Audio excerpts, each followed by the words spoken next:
자, 대목차 2번 보겠습니다. 계약의 위반. 아까 말씀드렸듯이 계약의 위반, breach of contract라고 하는데 매매 계약의 당사자가 어떤 귀책 사유가 있어서 상대방이 계약을 이행하지 못한 거예요. 그래서 계약을 위반하게 되는 걸 우리가 계약 위반이라고 한다. 자, 2번 목차 보시면요. 계약 위반에도 여러 가지 유형이 있습니다. 첫 번째는 이행지체예요. 계약을 이행하기로 한 날짜까지 이행을 안 한 겁니다. 그 이후에도 이행이 안 됐어요. 그러면 그런 걸 이행지체라고 하고. 자, 두 번째는 이행 거절입니다. 상대방이 이건 좀 착한 사람이에요. 상대방한테 시간이 지나도 나는 이 계약을 이행할 수가 없습니다. 지금 상황이 이렇게 됐으니까 계약을 이행하지 못하겠습니다. 라고 상대방에게 알려주는 걸 이행 거절이라고 합니다. 아무튼 뭐 좋은 의도로 상대방의 피해를 줄여주기 위해서 미리 얘기를 했다 하더라도 계약을 위반한 건 위반이기 때문에 이행 거절도 계약 위반의 유형으로 보는 거고요. 세 번째, 이행 불능입니다. impossibility of performance라고 되어 있는데요. 이거는 앞에서 우리가 살펴본 frustration의 개념하고 동일한 개념으로 이해하시면 됩니다. 자, 뭐 이행불능을 원시적 이행불능이니 두 번째 동그라미에 후발적 이행불능이니 이렇게 구분을 하는데 원시적 이행불능이라는 건 시초로부터 계약을 체결할 때로부터 계약을 이행할 수 없는 거예요. 아까 말씀드린 것처럼 고호 그림을 팔기로 했는데 계약을 체결할 때 나는 고호 그림을 팔겠다라고 계약을 체결했는데 계약을 체결할 당시에 이미 고호 그림은 우리 집에 불이 나서 벌써 타고 있어요. 없어졌어요.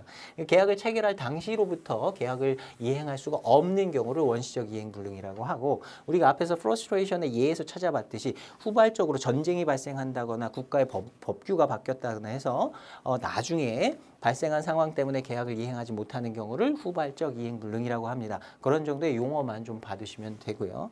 자, 양괄호 4번 보겠습니다. 불완전 이행인데요. 이행을 하긴 했어요. 이행을 하긴 했는데 완벽하게 이행하지 않은 걸 통틀어서 그냥 불완전 이행이라고 합니다. 그중에 마지막에 나와 있는 예시 정도만 보시면 됩니다. 하자 있는 물품을 인도했다. 인도를 하긴 했는데 물품에 하자가 있어요. 또는 대금을 주긴 줬는데 전액을 다 안 줬어요. 이런 경우를 예를 들 수 있고요. 제가 파란색으로 더 써놨는데요. 물품을 일부만 인도하는 겁니다. 대금을 일부 지급하는 거는 뭐 똑같겠죠. 그다음에 인도된 물품이 일부만 불일치하는 경우. 물품을 100개를 주문했는데 그중에 90개만 계약과 일치하고 10개는 불일치한다. 그런 것도 불완전 이행이라고 얘기할 수 있습니다. incomplete, 완전하지 않은 이행이다. 이렇게 그 용어만 한번 봐두시면 될 것 같아요. 자, 양괄호 5번입니다. 본질적 계약 위반인데요. 이건 CISG의 개념입니다. Fundamental Breach라고 되어 있고요. CISG에서는 아주 중요한 개념입니다. 그래서 이 내용은 정확하게 꼼꼼히 좀 살펴보셔야 됩니다. CISG에서는 계약 위반의 정도를 가지고 상대방에게 어떤 구제책을 행사할 수 있는지를 결정합니다. CISG는요, 상대방이 고의가 있었는지, 과실이 있었는지, 어쩔 수 없는 상황이었는지 이런 걸 구분하지 않아요.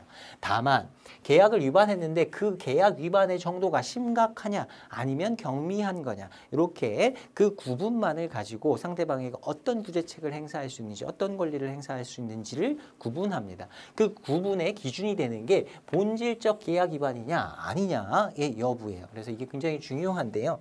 자, 보시면요. 당사자 일방의 계약 위반은 그 계약에서 상대방이 기대할 수 있는 바를 자, 이게 기대할 수 있는 바 첫 번째입니다. 두 번째, 그 기대를 실질적으로 박탈할 정도. 영어 표현으로는 substantially deprive라고 표현합니다. deprive 하면 빼앗다라는 건데요. substantially 아주 기본적인 것, 실질적인 부분을 빼앗는 겁니다. 그렇게 빼앗을 정도의 손실을 발생시키면 그걸 본질적 계약 위반이다. 이렇게 얘기합니다. 자, 매매 계약에서 매도인이 있어요. 매수인이 있고요.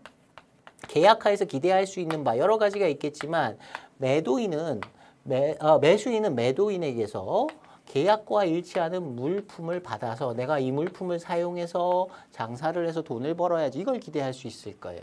자, 매도인은 물품을 인도해주고 내가 대금을 수령해서 써야지 이걸 계약하에서 기대할 수 있을 겁니다. 그걸 조금 박탈한 게 아니고요. 실질적으로 박탈할 정도의 손해를 상대방에게 끼쳤다라고 하면 본질적 계약 위반이다. 이렇게 얘기를 합니다. 그러니까 어떤 사안을 봤을 때 이게 본질적 계약 위반인지 아닌지는 조금 주관이 들어갈 수 있어요. 그런데 이거는 당사자들끼리 결정하는 것이 아니라 제3자 소송을 통해서 법원에서 판단을 해준다든가 아니면 그 중재를 통해서 중재인이 이건 본질적 계약 위반이다 이런 식으로 판단을 해줄 수가 있습니다. 물론 그 이전에도 아주 명백한 건 있을 수 있어요. 물품을 전혀 인도하지 않는다든가 대금을 전혀 지급하지 않는다든가 그에 대한 보상의 약속을 하지 않는다든가 이러면 그건 본질적 계약 위반으로 볼 수 있을 겁니다. 자, 그런 걸 본질적 계약 위반으로 하고요. 그렇지만 하고 위반 당사자가 이렇게 나와 있는 부분이 이제 예외입니다. 요거까지 좀 같이 보셔야 되는데요.